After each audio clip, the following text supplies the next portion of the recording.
Hello guys, welcome to my YouTube channel. तो इस video में हम कर्नाटका की काउंसलिंग प्रोसेस कैसी होती है, वहाँ आपको कॉलेज मिलने के बाद क्या क्या ऑप्शंस रहते हैं। देखो, कर्नाटका की काउंसलिंग प्रोसेस जो है वो बाकी स्टेट से थोड़ी सी अलग होती है। पहला तो आपको वहाँ किसी भी कॉलेज में एडमिशन लेने के लिए उसके ऑफिशियल वेबसाइट पे वहाँ रजिस्टर करना होता है। ठीक है, तो ये उसमें थोड़े थोड़े चेंजेस रहते हैं और वहाँ कुछ स्ट्रिक्ट रेगुलेशंस भी है। उसके बारे में पूरा इस वीडियो में आपको बताऊंगा, तो वीडियो को स्किप मत करो, पूरा वीडियो देखो ताकि आपको कोई भी कन्फ्यूजन ना रहे। तो ये पूरा उसका कर्नाटका के काउंसलिंग प्रोसेस का बुलेटिन है, जिसमें उन्होंने पूरा डिटेल में सब कुछ बताया। ठीक है, तो जो जो इम्पोर्टेंट चीज़ है उसके बारे में हम देखते हैं। तो पहले तो वहाँ ऑनलाइन एप्लीकेशन यानी रजिस्ट्रेशन करने की डेट ओपन हो चुकी है सभी कर्नाटका या नॉन कर्नाटका स्टूडेंट के लिए, और वो है 7 to 9 अगस्त। ठीक है, और वहाँ आपको फीस पे करनी पड़ेगी, जो भी रजिस्ट्रेशन फीस होती है वो आपको पे करना पड़ेगा। उसके बाद आपको वहाँ अपना डॉक्यूमेंट वेरिफिकेशन करना पड़ेगा, वेरिफिकेशन ऑफ डॉक्यूमेंट। और उसके बाद आपको एक वेरिफिकेशन स्लिप मिलेगी, उसको आपको संभाल के रखना है, क्योंकि एक वही प्रूफ है कि आपने कर्नाटका के वेबसाइट पे रजिस्टर किया है, तो वो आपको संभाल के रखना है। ठीक है, इतनी बात समझ में आई। आगे देखते हैं आगे क्या क्या इंपॉर्टेंट चीज़ें उन्होंने बताई। तो नेक्स्ट में आता है अपना कि अगर आपको कोई भी क्वेरी रहती है तो आप उनके ईमेल पे यहाँ कांटेक्ट कर सकते हो। तो ये 2-3 ईमेल है, उसको आप नोट कर लो और इसमें आप वहाँ कांटेक्ट कर सकते हो। ठीक है, नेक्स्ट देखते हैं कि यहाँ उन्होंने क्राइटेरिया दिया है, क्या क्वालिफाइंग क्राइटेरिया है उनके काउंसलिंग के लिए। फिर उन्होंने बताया कि इम्पोर्टेंट इन्फॉर्मेशन में रजिस्ट्रेशन फ़ीस कितनी है, और जो कर्नाटका स्टूडेंट है उनके लिए 750 रजिस्ट्रेशन फ़ीस रहने वाली है। नॉन कर्नाटका कैंडिडेट के लिए 2500 रजिस्ट्रेशन फ़ीस रहने वाली है, और एनआरआई के लिए 5000 रहने वाली है। ठीक है, और वो आप क्रेडिट कार्ड या डेबिट कार्ड से पे कर सकते हो। देखो, एक ये इम्पॉर्टेंट चीज़ है, इसको आप नोट कर लेना कि no request for change of details in online application will be entertain. यानी अगर आपने रजिस्ट्रेशन करते हुए समय अपने एप्लीकेशन फॉर्म में कोई भी गलती की तो उसको आप दोबारा से दुरुस्त नहीं कर पाओगे। तो ये उन्होंने पहले ही बताया कि आपका कोई भी वहाँ करेक्शन नहीं किया जाएगा, तो इसलिए आप पहले ही पूरे होशावर से अपना ध्यान लगा के पूरा वहाँ अपना एप्लीकेशन फॉर्म फिल करना है। ठीक है, तो इतनी बात आपको याद रखनी है। नेक्स्ट ये एब्रीवेशंस दिए। अब यहाँ जनरल इंस्ट्रक्शन में देखो, आपको उनकी ऑफिशियल वेबसाइट है KEA.KAR.NIC.in, इस पर आपको वहाँ रजिस्ट्रेशन करना है। और उन्होंने यहाँ कुछ इंपॉर्टेंट बातें बताई कि at least 2 print out of the finally submitted online application. जो भी आप एप्लीकेशन फॉर्म भरोगे उसका फाइनल जो भी आपका फॉर्म आता है उसके आपके पास 2 प्रिंट आउट होने चाहिए। आपके पास एडमिट कार्ड होना चाहिए और स्कोर कार्ड होना चाहिए, और 2 पासपोर्ट साइज फ़ोटो होने चाहिए। और वो जो फ़ोटो है, आपने जो एप्लीकेशन में फ़ोटो दिया है उस वो फ़ोटो दोनों सेम होनी चाहिए। ठीक है, अलग अलग फ़ोटो नहीं होना चाहिए। तो वो अपना सेम फ़ोटो के बहुत सारे कॉपी निकलवा के रखो ताकि आपको बाद में कोई दिक्कत ना आए।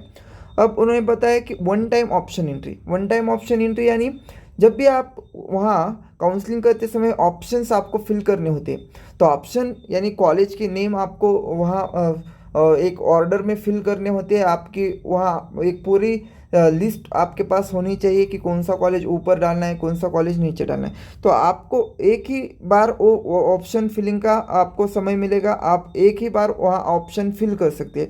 उसके बाद आप किसी भी फर्स्ट राउंड में सपोज आपने एक लिस्ट बनाई और वो फिल कर दी, तो सेकेंड या थर्ड राउंड में आप उसको चेंज नहीं कर सकते। लेकिन उसमें आप कुछ ऑप्शंस डिलीट कर सकते हो या उसकी ऑर्डर चेंज कर सकते हो। यानी जो आपने कॉलेज नीचे 5th नंबर पे रखा था उसको आप 2nd नंबर पे ला सकते हो, तो ऐसे उसकी ऑर्डर चेंज कर सकते हो। उस इतना उन्होंने बताया। ठीक है, तो ये आपको याद रखना है कि पहले ही आपको जितने भी इंपॉर्टेंट कॉलेज लगते हैं जिसमें आपके चांसेस बनते हैं तो उसको आपको वहाँ फिल करना है। ठीक है, नेक्स्ट देखते हैं क्या इंपॉर्टेंट चीज़ है। अब देखो, एडमिशन फीस।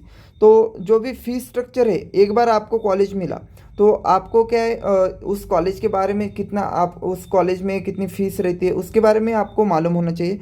तो उसकी जो ऑफिशियल वेबसाइट पे वहाँ जाके आप हर एक कॉलेज का, गवर्नमेंट कॉलेज की फ़ीस जो होती है वो आप वहाँ देख सकते हो।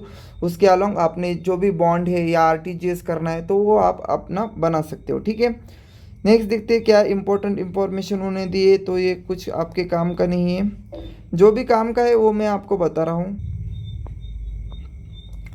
नीचे में ये कुछ काम का नहीं है, बहुत बड़ी ये पीडीएफ है। उसमें आपके काम की कुछ जो भी इम्पोर्टेंट इंफॉर्मेशन है उसको मैंने हाईलाइट कर रखा है। तो देखो, एक तो ऑनलाइन रजिस्ट्रेशन फॉर्म, जो जब आप ऑनलाइन रजिस्ट्रेशन फॉर्म भरोगे उसकी ऑफिशियल वेबसाइट देख के ही भरना, क्योंकि बहुत सारे स्कैम होते रहते हैं। तो ये ऑफिशियल वेबसाइट ठीक से देख के वहाँ अपना पेमेंट वगैरह आपको करना है। तो ये वेबसाइट आप नोट कर लेना। फिर वहाँ आप अपना यूज़र आईडी और पासवर्ड बनाओगे और फिर अपना application form stage by stage आप फिल करोगे, और उसमें कोई मिस्टेक नहीं करना है। विदाउट मिस्टेक आपको वो फॉर्म फिल करना है। वहाँ आपको scan copy recent passport size colour photograph, जो भी आपका फोटोग्राफ है उसकी स्कैन का कॉपी वहाँ अपलोड करनी है। सिग्नेचर और लेफ्ट थंब हैंड इम्प्रेशन, ये याद रखना, लेफ्ट का ही अपना वहाँ आपको अपलोड करना है, क्योंकि जो अपना एडमिट कार्ड होता है उस पर भी अपना लेफ्ट का ही प्रिंट आता है, तो वो कोइंसाइड करना चाहिए। ठीक है। नेक्स्ट है, जो भी आपका एप्लीकेशन का लास्ट फॉर्म है उसको डिक्लेरेशन करने से पहले उसके प्रिंट आउट निकालना ज़रूरी है, क्योंकि आप वहाँ बता सकते हो कि अगर कोई भी आगे दिक्कत आए तो हाँ मेरे पास उसका प्रिंट आउट थे। तो उसकी प्रिंट आउट आप निकालो, 2-3 प्रिंट आउट निकालो, और उसको सबमिट करने से पहले एक बार उसको चेक कर लेना, क्योंकि बाद में आप उसमें कोई चेंजेस नहीं कर सकते। फिर आपको फीस पे करनी है और उसका फाइनल प्रिंट आउट भी निकालना है। ठीक है।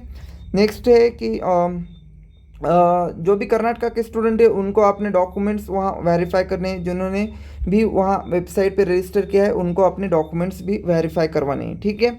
अब जो कर्नाटका के स्टूडेंट है वो वहाँ जाके अपना डॉक्यूमेंट वेरीफाई कराएंगे, और जो नॉन कर्नाटका स्टूडेंट है उनको एज सच डॉक्यूमेंट वेरिफिकेशन की कोई ज़रूरत नहीं है। They need not appear for verification of document, यानी आपको वहाँ जाके वेरीफाई नहीं करना है, वहाँ ऑफिशियल वेबसाइट पे ही आप वहाँ वेरीफाई कर सकते हो। ठीक है। नेक्स्ट इम्पॉर्टेंट चीज़ क्या है, हाँ, तो यहाँ उन्होंने बताया कि ऑप्शंस एंट्री बाय कैंडिडेट। तो ऑप्शन यानी जो भी आपकी लिस्ट रहेगी कॉलेज की उसकी ऑप्शन एंट्री उसी को बोलते हैं। तो आप अनलिमिटेड कॉलेज वहाँ इंटर कर सकते हो, लेकिन एक बार इंटर करने के बाद उसमें कोई चेंजेस नहीं कर सकते। ठीक है। नेक्स्ट उन्होंने बताया कि there is no limit for entry of option, candidate can enter number of options. ठीक है।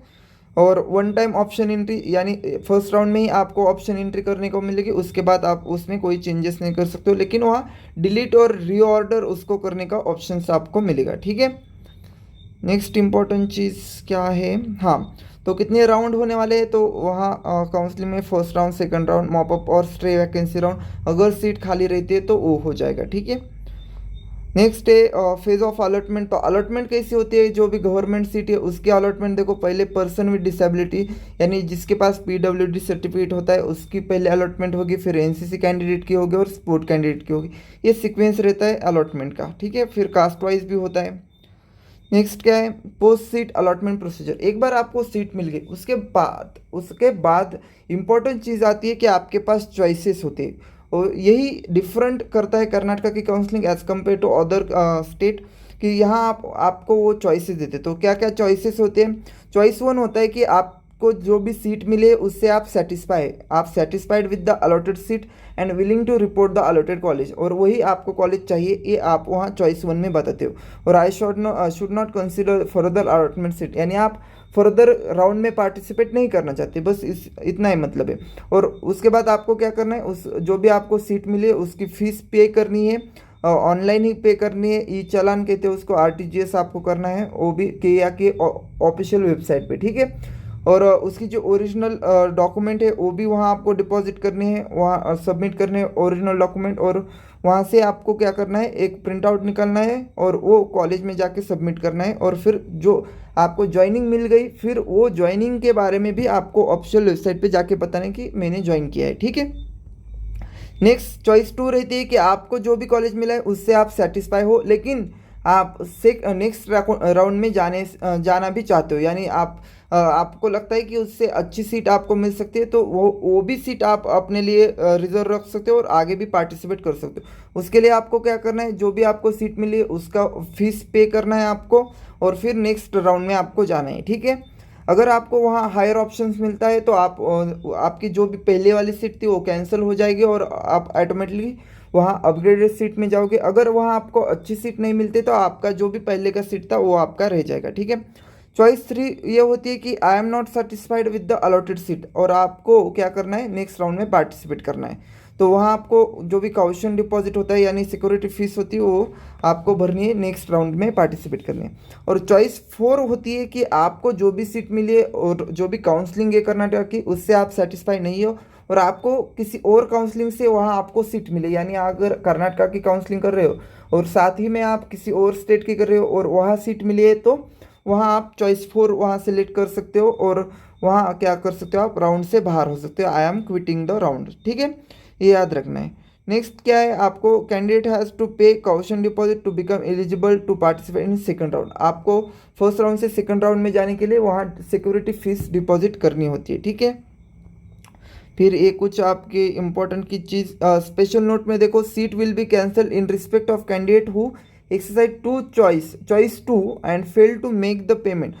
तो चॉइस 2 क्या थी कि जो भी आपको सीट मिली है वो उससे आप सेटिस्फाई हो लेकिन अगले राउंड में जाना चाहते हो, तो अगर वहाँ जो आपको सीट मिली है उसका फीस पे करने का एक पर्टिकुलर डेट होता है, वह उस डेट में आपने अगर वहाँ फीस पे नहीं की तो आपको वो क्या, आपकी जो चॉइस है उसको कैंसिल किया जाएगा, तो कैंसिल हो जाएगा। ठीक है, तो इसको आपको याद रखना है। ठीक है, नेक्स्ट है, नेक्स्ट उसमें क्या दिया है, तो नेक्स्ट इंपॉर्टेंट चीज़ है कि type of candidate a lot for second round. अब सेकंड राउंड में कौन कौन से कैंडिडेट जा सकते हैं, तो जिन्होंने चॉइस 2 सिलेक्ट किया है यानी वो सेटिस्फाई तो है लेकिन अगले राउंड में जाना चाहते हैं तो वो जा सकते हैं पेमेंट करके।